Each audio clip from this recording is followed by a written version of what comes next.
여러분, 정말 가슴 벅찬 소식이 있습니다. 전 세계의 언어를 분석한 최신 AI 연구에서 가장 우수하고 완벽한 문자로 선정된 언어가 있습니다. 그 언어가 무엇인지 짐작이 가시나요? 바로 한글입니다. 처음엔 통계 오류라고 생각했어요. 하지만 AI는 계속해서 같은 결론을 내렸습니다. AI 시대 가장 강력한 문자는 한글이다. 그런데 난감한 일이 벌어졌어요. 학계의 반응이 너무나 차가웠습니다. 한글이 그렇게 대단하다고? 설마 일본어나 중국어가 더 영향력 있지 않나? 처음엔 저도 의아했어요. 하지만 가만히 생각해보니 혹시 우리가 지금까지 간과했던 결정적인 사실이 숨겨져 있는 것은 아닐까요?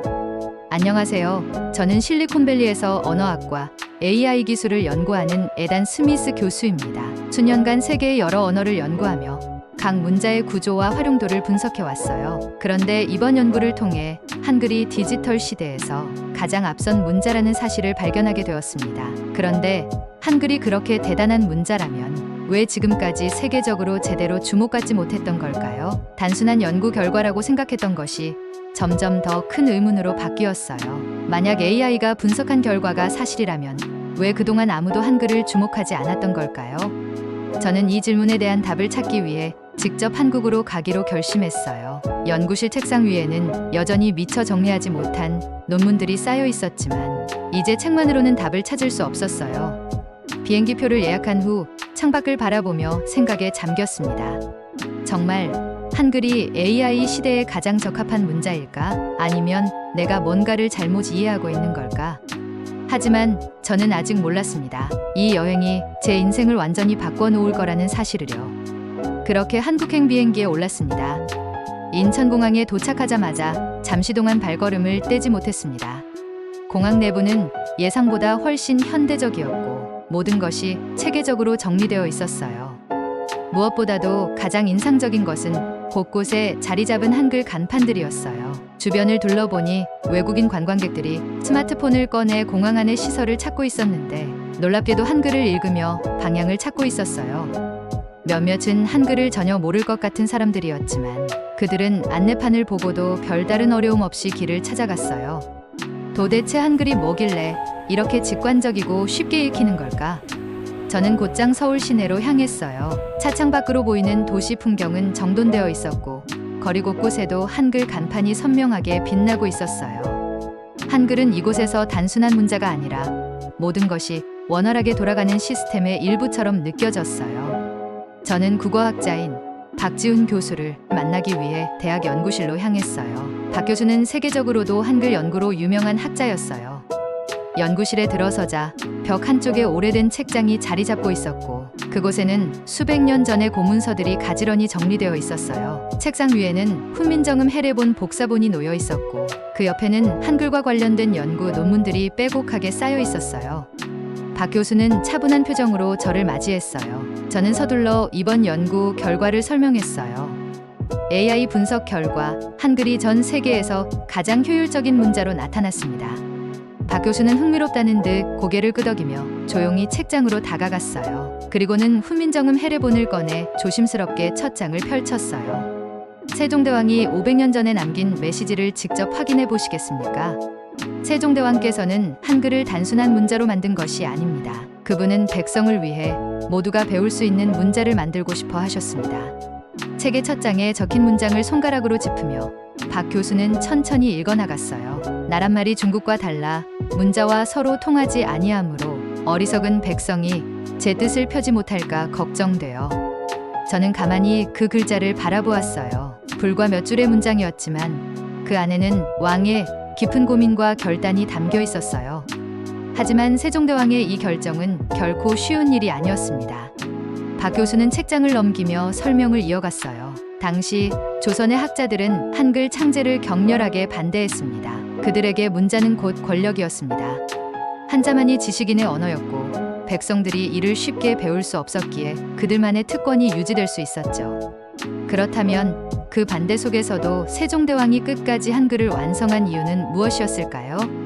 저는 흠칫 놀랐습니다. 한글이 단순한 문자 개혁이 아니라 사회의 구조 자체를 뒤흔드는 혁신이었다는 사실은 매우 놀라운 점이었습니다. 세종대왕께서는 직접 백성들을 관찰하고 그들이 말하고 듣는 방식까지 연구하셨어요.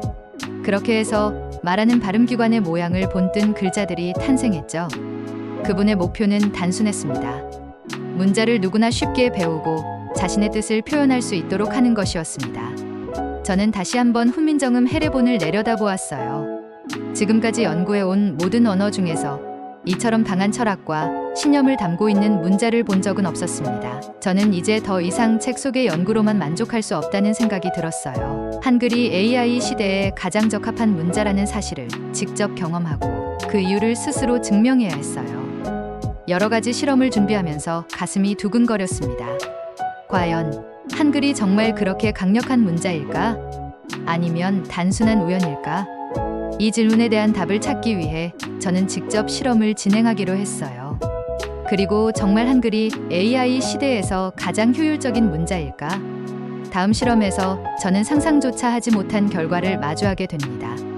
먼저 한국의 한 공유 오피스에서 각 언어들의 타이핑 속도를 비교하는 실험을 진행했어요. 참가자들에게 각각 영어, 일본어, 중국어, 그리고 한국어로 같은 문장을 입력하게 했습니다. 실험이 시작되자마자 저는 놀라운 결과를 목격했어요. 한글을 입력하는 사람들의 손가락이 가장 빠르게 움직였고 타이핑이 끝나는 속도도 월등히 빨랐어요. 저는 참가자들의 손가락 움직임을 유심히 살펴보았어요. 영어는 철자 규칙이 불규칙적이어서 오타가 많았어요. 일본어는 히라가나, 가타카나, 한자를 조합해야 해서 입력 속도가 느렸어요. 중국어는 한자를 하나씩 입력해야 해서 시간이 오래 걸렸어요. 하지만 한글은 달랐습니다. 자음과 모음을 조합하는 방식 덕분에 입력 과정이 단순하고 직관적이었어요. 박 교수님이 설명을 덧붙였습니다. 한글은 글자가 규칙적으로 배열되어 있기 때문에 키보드 입력에 최적화되어 있습니다. AI 입력 시스템에서도 가장 빠르게 반응할 수 있죠. 하지만 단순히 입력 속도만 빠르다고 해서 한글이 디지털 시대 최고의 문자라고 할 수 있을까요? 저는 더 깊이 파헤쳐 보기로 했어요. 실험 결과를 기록하며 생각했어요. 한글은 단순한 속도의 문제가 아니라 이미 디지털 환경에 최적화된 문자였어요. 컴퓨터와 스마트폰을 이용한 의사소통이 기본이 된 현대 사회에서 이런 효율성을 갖춘 문자는 강력한 경쟁력을 가질 수밖에 없습니다. 저는 AI 번역 기술에서도 한글이 얼마나 효과적인지를 테스트해 보기로 했어요. AI 모델을 활용하여 영어, 일본어, 중국어, 한국어로 동일한 문장을 번역하는 실험이었어요. 만약 AI가 한글을 가장 빠르고 정확하게 번역한다면 이것이야말로 AI 시대에서 한글이 가장 강력한 문자라는 결정적 증거가 될 것입니다. 예상대로 한글이 가장 빠르고 정확한 번역 결과를 도출했어요. 영어는 문법적으로 예외가 많아서 AI가 문장을 정확하게 번역하는데 어려움을 겪었어요. 일본어와 중국어는 동음이어가 많아 문맥을 파악하지 못한 채 엉뚱한 번역이 나오는 경우가 많았어요. 이에 반해 한글은 AI가 문장을 정확하게 분석하고 가장 자연스러운 번역을 제공했어요. 저는 이 결과를 박지훈 교수에게 전했고 교수님은 의미심장한 미소를 지으며 이렇게 설명해 주었어요. 한글은 글자 하나하나가 독립적인 의미를 가지면서도 체계적으로 조합될 수 있도록 설계되었습니다. 덕분에 AI가 문법 구조를 분석하기 쉬운 거죠.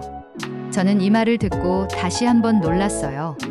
세종대왕이 만든 문자가 500년이 지난 지금 AI 시대에서 가장 효율적인 문자로 인정받고 있다니. 그렇다면 AI 기술이 가장 중요하게 여기는 또 다른 요소는 무엇일까요? 바로 문자를 얼마나 정확하게 인식할 수 있는가입니다. 그리고 이 부분에서도 한글이 압도적인 성능을 보인다는 사실을 저는 곧 확인하게 되었어요. 이를 확인하기 위해서는 문자인식 기술을 활용한 실험을 진행했어요. AI가 손글씨를 얼마나 정확하게 인식하는지 비교하는 실험이었어요. 한글은 직선과 곡선의 조합이 단순하고 글자 구조가 규칙적이어서 AI가 가장 빠르고 정확하게 인식할 수 있었어요. 영어는 필기체가 사람마다 다르기 때문에 AI가 인식하는 데 많은 오류가 발생했어요. 일본어와 중국어는 획이 많고 복잡해서 AI가 문자 구조를 정확히 판별하는데 어려움을 겪었어요. 이 모든 실험을 통해 저는 확신할 수 있었어요. 한글은 단순히 과거의 산물이 아니라 미래를 위한 문자였어요. 한글이 AI 시대에서 가장 강력한 문자로 평가받는 것은 결코 우연이 아니라는 사실을 확인하게 되었습니다. 저는 훈민정음 해례본을 떠올리며 다시 한번 생각했어요.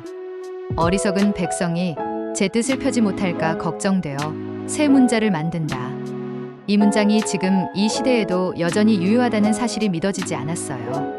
그런데 세종대왕께서 창제한 한글이 단순히 쉬운 문자라는 이유만으로 이렇게까지 주목받는 것은 아닙니다. 저는 그 결정적인 이유를 깨닫고 말았어요. 한글은 단순히 배우기 쉬운 문자였기 때문이 아니라 디지털 시대에서도 가장 효율적인 구조를 가진 문자이기 때문에 살아남은 것이었어요. 저는 연구실 책상 위에 놓인 훈민정음 해례본을 천천히 펼쳤어요. 그 안에는 세종대왕의 깊은 철학과 모든 사람을 위한 문자를 만들겠다는 간절한 바람이 담겨 있었어요. 그래서 저는 직접 한글을 배우고 그 가치를 전 세계에 알리는 사람이 되기로 결심했어요. 하지만 한글의 진짜 가치는 실험 결과의 숫자로만 증명되는 것이 아니었습니다. 저는 곧 그 가치를 눈앞에서 직접 목격하게 됩니다. 한글의 놀라운 과학적 구조를 연구하고 AI 실험을 통해 그 우수성을 확인하였지만 저는 여전히 한 가지 의문을 품고 있었어요.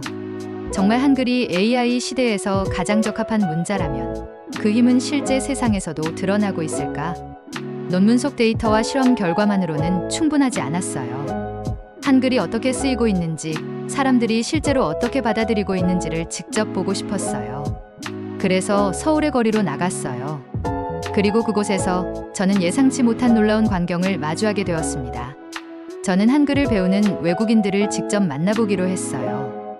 서울 홍대 인근에 있는 한 한국어 학원을 찾았어요. 이곳은 외국인들이 한글을 배우기 위해 모여드는 곳이었어요.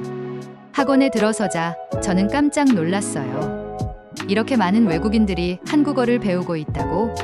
강의실 안에는 다양한 국적의 학생들이 있었어요. 미국, 프랑스, 일본, 중국, 독일, 정말 다양한 나라에서 온 사람들이 한글을 배우고 있었어요. 한 학생에게 다가가 물어봤어요. 왜 한국어를 배우고 있나요? 그는 망설임 없이 대답했어요. 한글이 너무 매력적이니까요. 배우기 쉬우면서도 굉장히 체계적인 언어예요. 그리고 한국 문화가 너무 좋아요. 한국 드라마, K-팝, 심지어 한국 IT 기술까지 한국은 이제 세계적으로 중요한 나라잖아요. 저는 그 말을 듣고 순간 가슴이 뛰었어요. 한글이 단순히 효율적인 문자이기 때문이 아니라 한국이라는 나라와 함께 세계적으로 영향력을 키워가고 있다. 이제 한글은 단순한 언어가 아니었어요. 전 세계 사람들이 스스로 배우고 싶어하는 21세기 글로벌 언어로 자리 잡고 있었어요. 그때 저는 또 하나의 흥미로운 사실을 발견하게 되었는데요. 한국에서 한글을 배우는 외국인들을 직접 만나면서 한글이 사람과 사람을 연결하는 따뜻하고도 강력한 도구라는 사실을 깨닫게 되었어요. 그렇다면 이러한 흐름이 한국을 넘어 세계에서도 같은 영향을 미치고 있을까요? 이 연구가 시작된 곳은 실리콘밸리였어요. 저는 한국에서 경험한 한글의 영향력을 이제는 글로벌 무대에서 확인해보고 싶어졌습니다. 그래서 저는 우선 미국으로 돌아가 실리콘밸리에서 한글이 어떻게 받아들여지고 있는지를 직접 조사해 보기로 했어요. 하지만 그곳에서 저는 또 한 번 놀라운 사실을 마주하게 되었습니다. 미국 실리콘밸리의 IT 기업들에서 일하는 엔지니어들 중 한국어를 배우려는 사람들이 빠르게 늘어나고 있다는 것을 알게 된 거였습니다. 대체 왜 IT 업계에서 한국어를 배우는 걸까? 그 이유를 직접 확인하기 위해 실리콘밸리의 한 스타트업 기업을 방문했어요. 그곳에서 만난 소프트웨어 엔지니어 리처드는 이렇게 말했어요. 한국 기업들과 협업할 기회가 많아지고 있어요. 삼성, LG, 네이버, 카카오 같은 회사들과 함께 프로젝트를 진행할 때 한국어를 알면 훨씬 더 원활한 협업이 가능하거든요. 또 한 명의 엔지니어에게도 물어봤어요. 한국어를 배우는 것이 정말 도움이 되나요? 그는 웃으며 대답했어요. 그럼요. 게다가 한글은 배우기가 정말 쉬워요. 논리적이고 체계적이라서 IT 엔지니어들에게 딱 맞는 언어 같아요. 영어보다도 배우기 쉬운 점이 많아요. 그 말을 듣는 순간 저는 전율을 느꼈어요. AI 시대에 가장 적합한 문자라는 연구 결과가 실제 현실에서도 증명되고 있다는 것입니다. 한글은 단순히 한국에서만 쓰이는 문자가 아니었어요. 이제 글로벌 IT 기업에서도 주목하는 언어가 되어가고 있었어요. 세종대왕께서 만들었던 한글이 이제는 한국을 넘어 세계적인 문자로 성장하고 있다는 것을 저는 직접 목격하고 있었어요. 실리콘밸리의 IT 업계에서조차 한국어를 배우려는 사람들이 늘어나고 있었고, 한글이 단순한 문자가 아니라 기술과 결합해 더 강력한 도구가 되어가고 있다는 사실을 깨달았어요. 그런데 저는 또 다른 의문이 들었어요. 정말 한글이 이렇게 세계적인 영향력을 가질 수 있었던 이유가 단순히 과학적으로 우수한 문자이기 때문일까? 혹시 우리가 아직 보지 못한 한글이 가진 더 깊은 힘이 있는 건 아닐까? 저는 이제 한글이 단순한 효율성을 넘어 사람들을 연결하는 힘을 가진 문자인지 직접 확인하고 싶었어요. 그래서 다시 한국으로 향했어요. 이번에는 단순히 연구나 실험이 아니라 사람들의 일상 속에서 한글이 어떤 의미를 가지고 있는지를 직접 경험하기 위해서였습니다. 저는 서울 시내를 거닐다가 한 식당에 들어갔어요. 그리고 그곳에서 참으로 놀라운 광경을 목격하게 되었습니다. 한 한국인 점원과 한국어를 잘 못하는 외국인 손님이 대화를 나누고 있었어요. 처음에는 서로 말이 잘 통하지 않는 듯 했어요. 하지만 점원은 한글로 메뉴를 적어가며 손님이 이해할 수 있도록 도와주고 있었어요. 놀라운 것은 외국인 손님이 그 한글을 읽으며 점점 한국어로 소통하려고 노력하고 있었다는 점이었어요. 그 순간 저는 깨달았어요. 한글은 단순한 문자가 아니다. 한글은 사람과 사람을 연결하는 도구다. 한글은 단순히 AI에 적합한 문자라서 강력한 것이 아니었어요. 한글이 가진 진정한 힘은 사람들이 소통할 수 있도록 돕고 서로를 이해할 수 있도록 해준다는 점이 더 강력하게 다가왔습니다. 서울에서의 마지막 밤, 저는 호텔 방 창가에 서서 반짝이는 도시의 야경을 바라보았어요. 이번 한국 방문이 단순한 연구 여행이 아니라 내 삶을 바꾸는 계기가 되었다는 것을 깨닫고 있었어요. 저는 귀국 비행기를 타기 전 서점에 들러 한글 교재를 한 알음 사들였어요. 한국에서 머무는 동안 어느 정도 간단한 한글 단어들을 읽을 수 있게 되었고, 한국어를 배우는 것이 생각보다 훨씬 쉬운 일이라는 것을 깨달았어요. 저는 미국으로 돌아간 후 본격적으로 한국어를 배우기 시작했어요. 한국어를 공부하면서 저는 점점 한글의 규칙성과 효율성에 감탄하게 되었어요. 이렇게 직관적인 언어라니, 세종대왕은 정말 천재였어. 이제 저는 한글을 단순한 연구 대상으로만 볼 수 없었어요. 한글은 전 세계에 알리고 싶은 혁신적인 문자라고 생각했고, 과감한 결정을 내렸어요. 실리콘밸리에 한글 연구소를 설립하기로 한 것이었어요. 이 연구소는 단순한 학문적 연구에 그치지 않고 한글을 배우고 싶어하는 외국인들을 위한 무료 온라인 강좌를 제공하기로 했어요. AI 기술을 활용해 한글 학습을 더욱 쉽게 만들고 세계 여러 나라에서 한글을 접할 수 있도록 돕는 것이 저의 목표였어요. 그런데 정말 사람들이 한글을 배우고 싶어 할까 하는 의문이 들었으나, 연구소를 설립한 후 저는 그 답을 직접 확인할 수 있었습니다. 몇 개월 후 놀라운 소식을 접했어요. 프랑스의 대학에서도 앞다투어 한국어학과 정원을 확대하고 있었고, 유럽과 미국에서도 한국어 학습자 수가 급증하고 있으며, 특히 실리콘밸리에서는 한국어가 미래형 언어로 주목받으며 IT 업계에서도 한국어를 배우려는 사람들이 늘어나고 있었어요. AI 기술이 발전하면서 한글 학습 환경도 빠르게 개선되고 있었어요. 최신 AI 번역 기술 덕분에 한국어를 배우려는 외국인들은 더 빠르고 쉽게 한글을 익힐 수 있게 되었어요. 이제 한글은 단순한 언어가 아니라 기술과 결합하여 더욱 강력한 힘을 발휘하는 시대가 온 것입니다. 연구소를 설립한 후 전 세계에서 한글 학습 열풍이 불고 있었어요. 그런데 여기서 끝이 아닙니다. 저는 생각보다 훨씬 더 많은 사람들이 한글을 배우고 싶어 한다는 사실을 알게 되었습니다. 어느 날 연구소의 강의실에서 한글을 배우고 있는 학생들을 바라보았어요. 세계 각국에서 온 젊은이들이 한글을 익히며 즐거운 표정을 짓고 있었어요. 저는 조용히 미소 지으며 생각했습니다. 세종대왕은 500년 전에 이미 이 순간을 예견하셨을까? 이제 확신할 수 있었어요. 한글은 단순한 문자가 아니었어요. 그것은 사람과 사람을 연결하는 혁신이었고, 세상을 바꿀 수 있는 힘을 가진 위대한 유산이었어요. 저는 한국에서 보았던 훈민정음 해례본을 다시 한번 떠올렸습니다. 그 안에는 세종대왕의 깊은 철학과 모든 사람을 위한 문자를 만들겠다는 간절한 바람이 담겨 있었죠. 이제 한글은 전 세계가 배우고 함께 공유하는 문자가 되어가고 있습니다. 그리고 한글에 담긴 세종대왕의 깊은 바람은 500년이 지난 지금 전 세계에서 현실이 되고 있는 겁니다. 한글, 이제 세계를 바꿀 차례다. 지금까지 저는 한글이 단순한 문자가 아니라 과거와 현재, 그리고 미래를 잇는 혁신적인 문자라는 것을 직접 경험했습니다. 더 많은 사람들이 한글을 배우고 한글을 통해 새로운 가능성을 발견해 나가기를 기대합니다. 오늘의 이야기는 여기까지입니다. 여러분은 어떻게 생각하시나요? 한글이 AI 시대에서 가장 효율적인 문자라는 연구 결과에 대해 어떻게 느끼시나요? 여러분의 생각을 댓글로 남겨주세요. 더 많은 사람들이 한글의 가치를 알 수 있도록 함께 공유해주세요. 시청해주셔서 감사합니다. 오늘의 이야기가 여러분께 작은 울림이 있었기를 바라며 구독과 좋아요 꼭 부탁드립니다.